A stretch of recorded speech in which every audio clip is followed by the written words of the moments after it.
All right, welcome back, historians. This is Miss V, and we're back with some history. Today we're talking about World War II and the events that happened in World War II, particularly the battles and so forth. So let's get into it. This is Guided Notes 14.2. Let's begin. So here, you should be able to identify the wartime strategies and the post-war plans, especially of the Allied leaders, and trace the causes and key events of World War II. Here are your vocabulary words. Make sure that you have those down because you need to know these. All right. Here we go. All right. Here's number 1, 2, and 3. The first event of World War II started with Hitler's invasion of Poland. So that's what happened. Remember, we talked about that in the previous video where he invaded Poland in 1939. And of course, the retaliation to that was Great Britain, and France declared war on Germany because of that attack on Poland, and also they are allies of Poland. So, of course, they're going to back up their ally, right? One of the things that was a German strategy early in the war was Blitzkrieg. Blitzkrieg is a German war strategy which is surprising and overwhelming force, which was used with airplanes, armored columns, armored vehicles, etc. And as you see here, within 4 weeks, Poland had surrendered, which was quite efficient. So within a month's time, Poland has come under the control of Germany, right? So that by 1939, Germany and the Soviet Union has divided Poland among themselves, right? So that's 1, 2, and 3. All right, this is 4 and 5. Which countries did Hitler use the Blitzkrieg on besides Poland? So, of course, once they were able to take over Poland, and you can look on this in your map, when you were completing your World War II European map, you can see how this works, right? Germany went ahead and did another Blitzkrieg attack on Denmark. They went up towards Norway, right?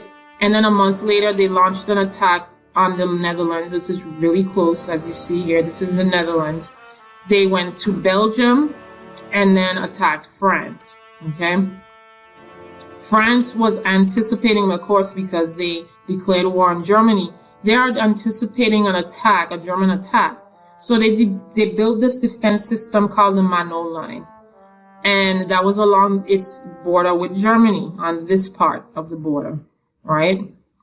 What they did not realize was that the Germans was going to go around the Maginot Line, right? And they went through Belgium, conquered Belgium, and now they attacked France from the northern side of France. And they didn't suspect that, and France now falls under the control of Germany, all right? And that is your answer for number 6. The name of the authoritarian regime that is set up because Germany has now taken control of France is called Vichy France. So this is the occupied area. As you see here, Paris was occupied. This is a picture of him near the Eiffel Tower. And then the southern part of France is now known as Vichy France. Okay? So that's number 6. This is 7 and 8. The Battle of Britain is one of the major battles. And this is a battle that you're actually supposed to have labeled on your European map. Okay, so you should have this colored in as one of the major battles. The Battle of Britain happened in this area right here. And this is when Germany decided that if they gained control of the British airspace, that they would be successful against the Britain, invading Britain. What they did not account for was the fact that the British military was able to build back their communication centers, their naval bases, their industries very quickly. So when they did that, the Nazi party or the Nazi, the German regime or the German military became frustrated, and now Hitler ordered an attack or a blitz, what was called a Blitzkrieg, on and bombing British cities, right? And that was the hope of that, was to break their morale, have them surrender and what have you. But because the British was able to rebuild very quickly, and because the British airplane fleet was much stronger, they had better weaponry on their airplanes, they were able to circumnavigate against the German attack. And now the British Air Force is now switching gears, and they are bombing German cities. And so because of that, Hitler postponed his invasion of Britain indefinitely. So that's 7 and 8. I'm going to skip this because we saw this in class. Budget line. All right. So this is 9 and 10. The United States did not want to be in another war, and Americans did not want to be in another war. So they practiced a policy of isolationism. Isolate is your main word or your base word here. To isolate means to be by yourself, right? So that's what they did. They tried to remain as neutral as possible during World War II. But they did have a program called the Lend-Lease Act, and this was a program that supplied allies with food, oil, and materials during the war. And then in return, the United States had a lease, meaning that they could occupy the army and naval bases in Allied territory. So that means that they can send troops and have access to those naval and army bases in Allied nations, namely France, well, not France anymore, but Great Britain, right? But this is a cartoon here from Dr. Seuss. And Dr. Seuss, we talked about this in class. He's considering or giving his opinion to say that the United States is acting a lot like mice, and the culprits or the aggressors are right around the corner and ready to pounce on these poor unsuspecting mice at any time. So he's given this opinion to say, are we mice? Are we going to be scared and not confront this, confront Germany and Japan? Or are we going to be men and fight back, right? So that they have their little books, and the books have writings on it in terms of planning their defense or how to pull your defenses. And they're really trying to isolate themselves. But of course, that's not working because, as you see here, Japan sees the mice and he's ready to pounce, right? So that's the case there. All right, this is number 11. What causes the delay in the German invasion of the Soviet Union? Hitler did not want to have a two-front war. That wasn't his plan in the first place, because remember, he had the Nazi-Soviet non-aggression pact, right? Because he did not want the Soviet Union to align themselves with the Allied forces, right? So he had no intentions of doing that, but he was convinced that Britain was the only reason Britain was in the war because they believed that the Soviets were going to support them, and they believed that the British was winning because of Soviet support. That was his idea. He was convinced that was the case. That's the only reason why they were in the war, and they didn't give up.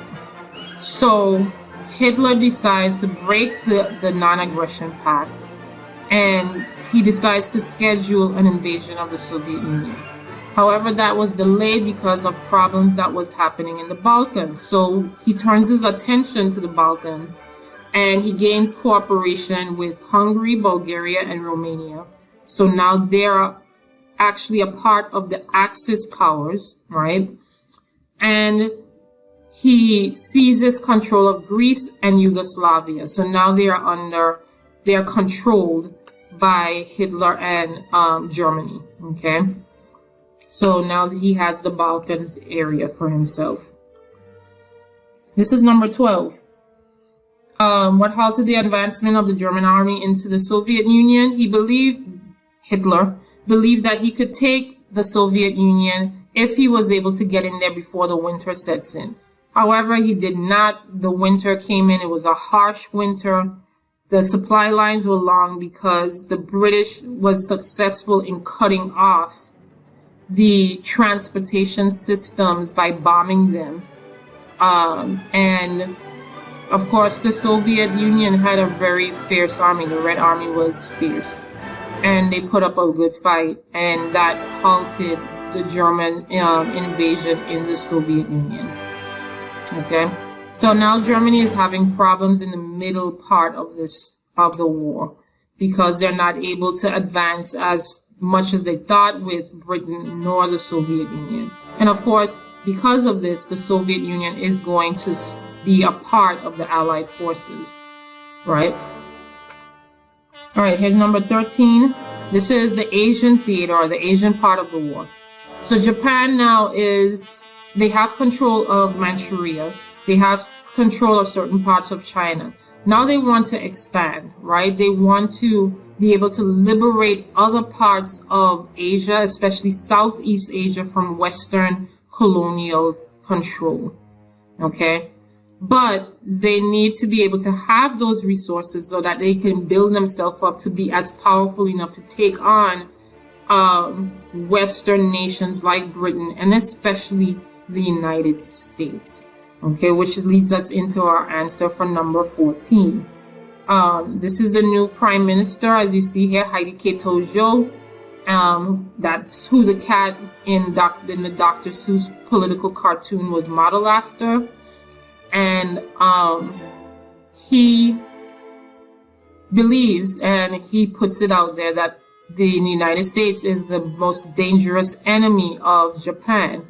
So he hopes, or he tries to create this plan to launch a lightning strike against the United States naval fleet in the Pacific and also their air fleet in the Pacific.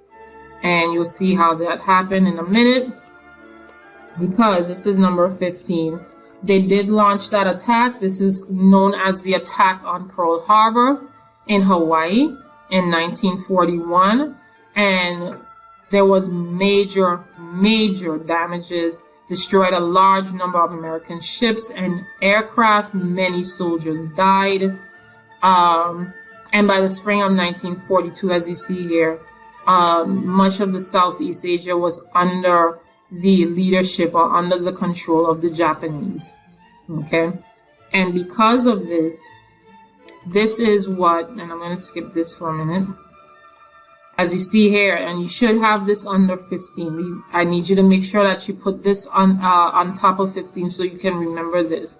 This is what allowed the United States, or this is what put the United States into World War II. By 1941, the United States declares war on Japan, and they enter into World War II. Germany and Italy now declares war on the United States, because they are allies of Japan, right? So now we have a full-fledged world war involving the United States as well, okay? And of course, as you see here, the British Parliament did declare war on Japan as well, because Britain and the United States are allies, right? Okay, so this is number 16 and 17. The big three, Stalin, which is the Soviet Union, Roosevelt, the United States, and Churchill of Great Britain. He's now the Prime Minister. They are known as the Allied powers. The Axis powers are known as Germany, Italy, and Japan. Okay? And what the Allied powers really wanted from the Axis powers was complete unconditional surrender. So that means that there's no qualms, there's no wondering if it really is ending. They wanted just complete, unequivocal, unconditional surrender. Okay? And the Allies, the big three, really, Stalin was not all, gung-ho for being allied with the United States and, Great Britain. But they had one common enemy, and that was Germany. And Japan. So they wanted to put them down as quickly as possible so the Soviet Union agreed to join with them and ignore their political differences for now. All right. So that's 16 and 17. This is 18. Because the United States now entered the war, the tides are going to turn, and they are able to gain control and by invading the French North Africa. So all of this area here, this is British control, of course, but all of this area here in Italian control, but they take control of French North Africa, and they gain control of this. They come in here later. In 1943, 1944, they gain control of Libya, and now they'll be able to gain access to Italy, right? And that helps to change the tide of the war. And this is 1920 and 21. The Battle of Stalingrad, this is another major war. So on your map, you should have the Battle of Stalingrad also colored in to show where that battle is located. Hitler decides that he wants to invade Stalingrad, which is a major industrial center, because he can get resources from it, right? But what they did not account for was the Russian winters in that area. The Volga region is fierce. It is cold, okay? Extremely cold. And Hitler's entire 6th Army, which is the best of his German troops, end up being lost to the harsh winter, okay? And the Russian soldiers, again, being fierce, being able to adapt to that environment, that became a threat for the German forces. And Hitler is now completely frustrated because he knows he cannot defeat the Soviet Union. And the Germans in that area, the rest of them that survived, were forced to surrender at Stalingrad. And that's why that is so important, that particular battle, okay? All right, and this is our last two for lesson 2. In the Asian theater, the Battle of Midway is quite an important battle because the United States are able to launch an attack, destroying 4 of the Japanese aircraft carriers. And that's important because now they're able to gain control of the Midway Islands, and now they can do this strategy, which is your answer for number 23, called island hopping, where they capture some Japanese-held islands, and then they skip some, and they capture others so that they can move as close to Japan as possible. They're trying to get to Japan so that they can invade Japan. Now, how they do it, we'll have to see that in the next guided notes, all right? So that's it. I hope you got all of this information. Make sure that you do the lesson activity on the back. If you have any questions, let me know in class. I'll see you in the next video. Peace.